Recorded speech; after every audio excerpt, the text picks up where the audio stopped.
Hello दोस्तों, मेरा नाम अविनाश कुमार है। मैं एक साइबर सिक्योरिटी कंसल्टेंट हूँ और एक सिम इंजीनियर भी हूँ। ये मेरा पहला वीडियो है इस चैनल पे। मेरा ऑलरेडी एक इंग्लिश चैनल है जहाँ पे मैं cyber security related content publish करता रहता हूँ। मेरा मोटिव टू ये चैनल स्टार्ट करने का है कि मेरे बहुत सारे हिंदी दोस्त भाई लोग भी होंगे जिनको इंग्लिश में शायद साइबर सिक्योरिटी का कंटेंट समझने में परेशानी होती होगी, तो फिर मैंने इस साइबर सिक्योरिटी चैनल स्टार्ट किया है सो दैट उनको साइबर सिक्योरिटी समझने में ज़्यादा मुश्किल ना हो। फिर शुरू करते हैं विद माय इंट्रोडक्शन। मैं एक साइबर सिक्योरिटी कंसल्टेंट हूँ, cyber security with and also an engineer as well. मैं एक एमएनसी में काम करता हूँ। मेरे पास बहुत ज़्यादा एक्सपीरियंस है, से अबाउट 10 से 12 साल का एक्सपीरियंस है मेरे पास। उसमें मैंने एज एन L1 काम किया है, एज एन L2 काम किया है, और मैं एक साइबर सिक्योरिटी इंजीनियर अभी एक MNC में काम करता हूँ। सो द मेन रीज़न तो मैंने चैनल चालू किया आपको तो बता ही दिया है। नाउ मैं जो लोग ये देख रहे हैं, जो मेरा जर्नी देख रहे हैं टुवर्ड साइबर सिक्योरिटी, मैं उनको एक इस चैनल के थ्रू एक रोड मैप देना चाहता हूँ कि साइबर सिक्योरिटी के अंदर अगर वो आना चाहते हैं तो फिर क्या क्या होता है, क्या क्या आप किस किस डोमेन में जा सकते हैं और कहाँ कहाँ से शुरू हो सकते हैं। पहली चीज़, आप as a cyber security analyst की तरह शुरू हो सकते हैं। मैं पहले एक एक करके सारे सातों के सातों लिस्ट डाउन करता हूँ। एज आप एक एनालिस्ट शुरू हो सकते हैं। नंबर 2, आप as a cyber security manager बन सकते हैं वहाँ से। फिर वहाँ से आप आर्किटेक्ट बन सकते हैं, security manager, information security officer, और आप नेटवर्क इंजीनियर बन सकते हैं, या फिर आप एक एथिकल हैकर और एक पेनिट्रेशन टेस्टर बन सकते हैं। शुरू करते हैं एज ए नेटवर्क इंजीनियर और एनालिस्ट।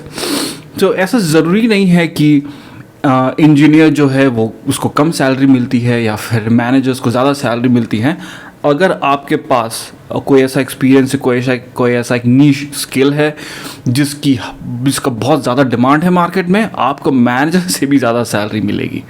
ओके, सो से for example I start with, मैं शुरू करता हूँ साइबर सिक्योरिटी इंजीनियर से और एक एनालिस्ट से। तो उस रोल पे आपको बहुत ज़्यादा कुछ करना नहीं पड़ता है, but at the same time बहुत कुछ भी करना पड़ता है। नाउ एज एन एनालिस्ट जब आप रिक्रूट होते हैं किसी भी कंपनी में, सो आपकी पहली चीज़ जो है एनालिसिस स्किल देखी जाती है कि आप कितना अच्छा एनालिसिस करते हैं साइबर सिक्योरिटी में, आपका होल्ड कैसा है, ग्रिप कैसा है, आप इंसिडेंट्स को देखते कैसे है साइबर सिक्योरिटी में। जो मैं जैसे काम करता हूँ एज एन इंजीनियर, मैं एज एन SIM इंजीनियर काम करता हूँ, और एक SIM का एक पोर्टल होता है, एक सॉफ्टवेयर होता है, या फिर एक कंसोल होता है। वहाँ पे सारे के सारे डिवाइसेस के जो है लॉग्स आके एक जगह में जमा हो जाते हैं।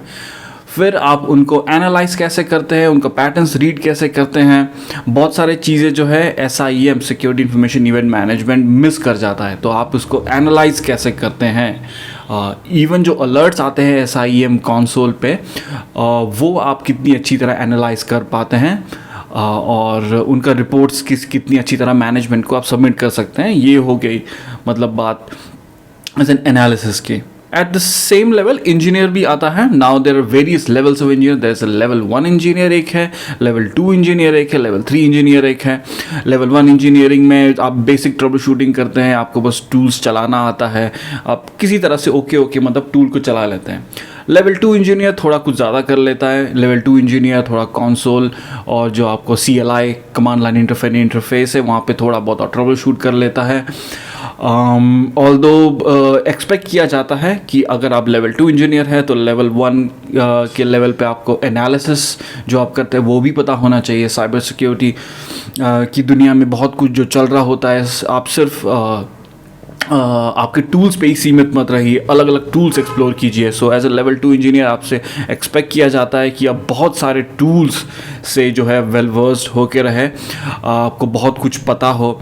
जैसे आपका एंटीवायरस सॉफ्टवेयर टूल चलाते कैसे है, उनको मैनेज कैसे किया जाता है, IDS IPS टूल्स उनको मैनेज कैसे किया जाता है, या फिर चलते कैसे हैं, या फिर उनसे जो लॉग्स जनरेट हो रहा होता है उनको आप एनालाइज कैसे करते हैं।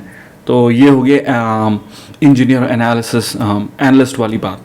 नाउ यहाँ से आप अगर आपको एक बार L2 L1 L2 L3 का एक्सपीरियंस हो जाता है, फिर वहाँ से आप ग्रो कर सकते हैं as a manager, cyber security manager, जो कि मोस्टली उसको सब कुछ अब पता है, टूल्स काम कैसे कर रहे हैं, L1 as a ground level पे काम कैसे हो रहा है। अब as a security cyber security manager आप मैनेज कर सकते हैं चीज़ों को, आपको पता है इन एंड आउट इंडस्ट्री में क्या चल रहा है और वल्नरेबिलिटीज़ कैसे होती है, आपको पैच मैनेजमेंट, आपको वल्नरेबिलिटी मैनेजमेंट, बहुत कुछ पता है आपको। वहाँ से अब आपको है कि मोस्टली आपको या तो पीपल मैनेजमेंट करना पड़ता है, या तो फिर as a cyber security manager आपको पता रहना चाहिए होता है कि इन सारी चीज़ों को मैनेज कैसे करें। एज इन कोई सिक्योरिटी थ्रेट आया तो क्या उसको सीधा इंजीनियर को दे दिया जाए वो रिस्पॉन्सिबिलिटी, ताकि वो जो है उन पैचेस उन चीज़ों को ठीक कर सके, या फिर वल्नरेबिलिटी को पैच कर सके, मिटिगेट कर सके, या फिर आपको उसे पहले जीआरसी टीम को देना चाहिए कि जीआरसी टीम पहले एनालाइज करेगी कि ये हम आपका बिजनेस रिक्वायरमेंट है भी कि नहीं, ये is it even worth while कि इस पर पैसे डाले जाए, ह्यूमन आवर्स डाले जाए।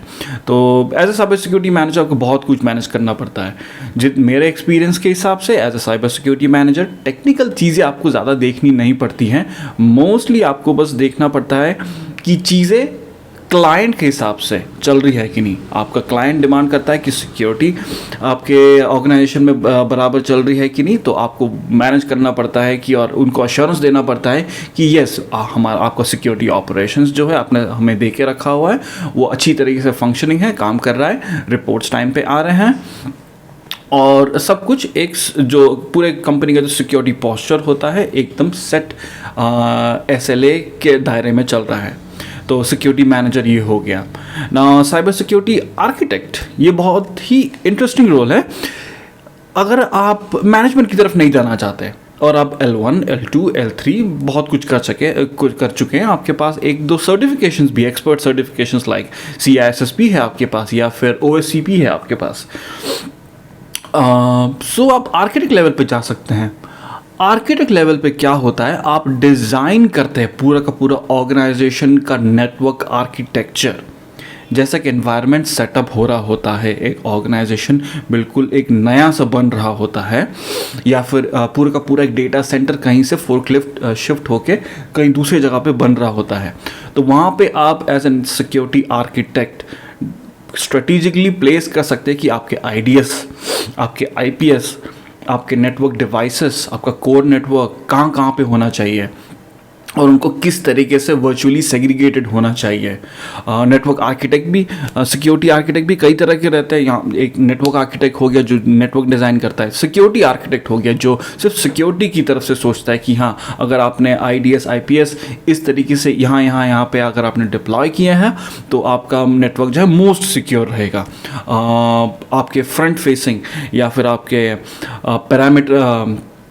पेरीमीटर पे कौन सा डिवाइसेस पहले होना चाहिए, पहले राउटर आना चाहिए या आपके DMZ पहले राउटर हिट करना चाहिए ट्रैफिक, या पहले आपको एक फायरवॉल लगाना चाहिए। तो ये सारे डिसीजंस जो है या फिर कॉन्फ़िगरेशन जो है वो सिक्योरिटी आर्किटेक्ट करता है, याद रखिएगा। नाउ उसके बाद आता है security manager. Security manager again it's very close to the cyber security manager. Security manager जो मैंने बोला, सो द रोल्स जो है बहुत ही क्लोज हैं। उनमें बात है, उसके बाद एक इंफॉर्मेशन सिक्योरिटी मैनेजर होता है। इंफॉर्मेशन सिक्योरिटी मैनेजर हो गया एक थोड़ा काफ़ी रेस्पेक्टेबल और C लेवल की पोजीशन आ जाती है ना, चीफ लेवल पोजीशन पे आप आ जाते हैं।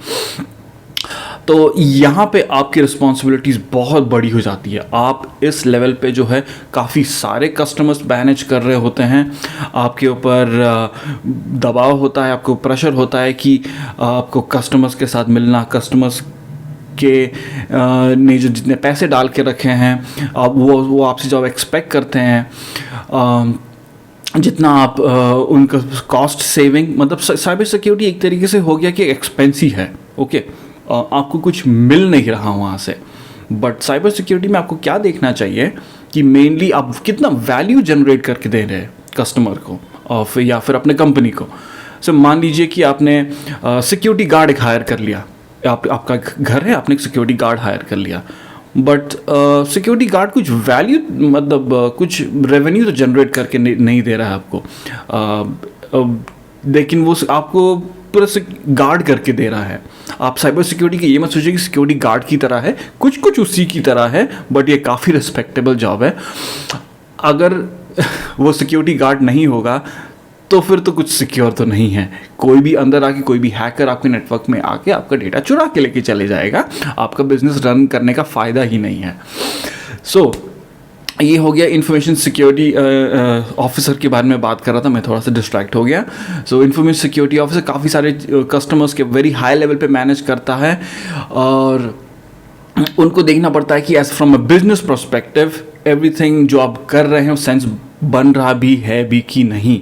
अगर आपके सोचिए अटैक हो भी गया आपके एनवायरनमेंट में, तो फिर आप उनको मैनेज कैसे करते हैं, आप कस्टमर जितना आपको पे कर रहे हैं उससे और ज़्यादा वैल्यू कैसे डिलीवर कर रहे हैं। बहुत सारी चीज़ें आती है सी लेवल पे। मैं और भी जब वीडियोस रिलीज़ करूँगा तो उन पर और भी ज़्यादा डिस्कशन होगा। उसके बाद आता है नेटवर्क इंजीनियर। जैसे मैंने आपको पहले बताया, नेटवर्क इंजीनियर मतलब मोस्टली नेटवर्क्स को ही देखता है, एज इन सिर्फ नेटवर्क रिलेटेड थिंग्स, चीज़ें ही वो मैनेज करेगा। जैसे आपका फायरवॉल कॉन्फ़िगरेशन हो गया, या फिर IDS IPS का रूल्स मैनेज करना, उनको अपडेट करना, फिर उसको पैच करना, ऑपरेटिंग सिस्टम जो आपके सिस्को डिवाइसेस, फोर्टीनेट डिवाइसेस, पैलो अल्टो के डिवाइसेस, उनको मैनेज करता है। या फिर डिप्लॉय नहीं करता इंजीनियर, डिप्लॉय इंजीनियर बेसिकली बस मैनेज करेगा। ज़्यादा से ज़्यादा वो डेटा सेंटर में जाके, मतलब एट द मोस्ट अगर डिवाइस काम नहीं कर रहा है तो उनको जाके अनप्लग करके रीप्लग करेगा, अपडेट सॉफ्टवेयर्स, उनका जो फर्मवेयर होता है वो अपडेट करेगा नेटवर्क इंजीनियर। नाउ आखिरी वाले में आता है, अगर आप अब तक हैं सब्सक्राइब कर दीजिए, लाइक कर दीजिए, क्योंकि इंटरेस्टिंग कंटेंट बहुत ज़्यादा और भी आने वाला है मेरे साइबर सिक्योरिटी हिंदी वाले चैनल में।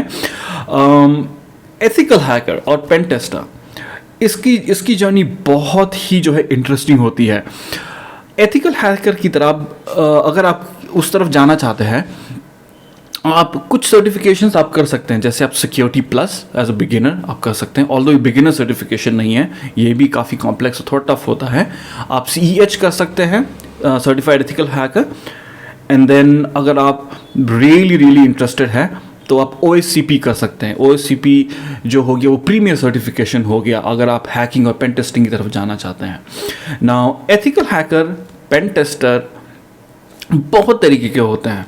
एज इन आप ग्रे हैट हैकर बन सकते हैं, आप वाइट हैट हैकर बन सकते हैं। इनके डेफिनेशंस अलग अलग है, मैं आगे आने वाले वीडियोस में और भी अच्छी तरीके से बताऊंगा। मगर हैकर क्या करता है, ग्रे हैट हो, वाइट हैट हो, जिस भी तरीके का हैकर हो, वो जो है कमज़ोरियाँ ढूंढता है आपके नेटवर्क में, कमज़ोरियाँ ढूंढता है।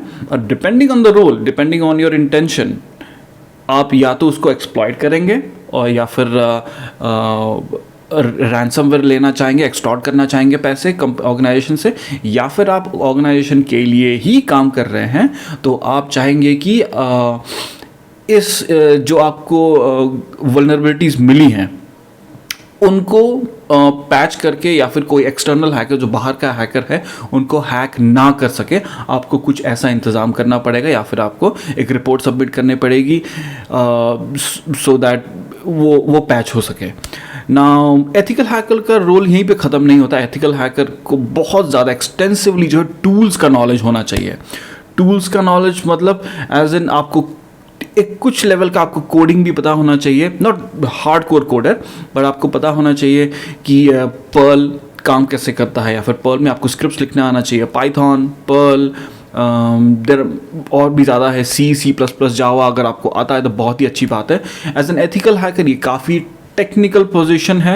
इवन लोग हैं जो सीनियर लोग जो 20-20 साल का एक्सपीरियंस है जिनके पास, और वो हैकिंग लेवल पे ही काम करना चाहता है, और कंपनीज हायर भी करती हैं अगर आप एक सर्टेन नीश रखते हैं और आप एक्सपर्ट है उस फील्ड में, तो फिर आपको कंपनीज हायर भी करती है just as an hacker role. और मेरी बात मानिए, मैंने देखा है उनकी सैलरी मैनेजर्स से भी ज़्यादा होती है। मैनेजर्स सिर्फ पीपल मैनेज करते हैं और उनको पता होता है कि कौन सी चीज़ कहाँ पे है, मगर जो मेन जो इंजीनियर्स और हैकर्स होते हैं वो एक्चुअली में करते हैं अपना असली काम।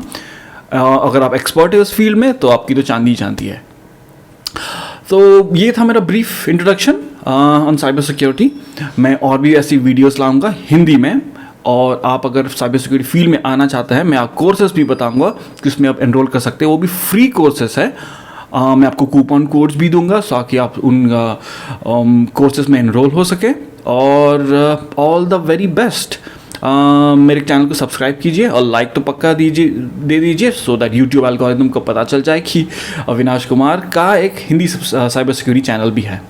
ओके, मैं रैप अप करता हूँ आज के लिए। कोशिश करूँगा कि डेली हिंदी में कंटेंट आपके लिए लाता रहूँ। आपको वीडियो कैसा लगा मुझे कमेंट्स में बताइए, फीडबैक बहुत ही इंपॉर्टेंट है। Alright, bye bye.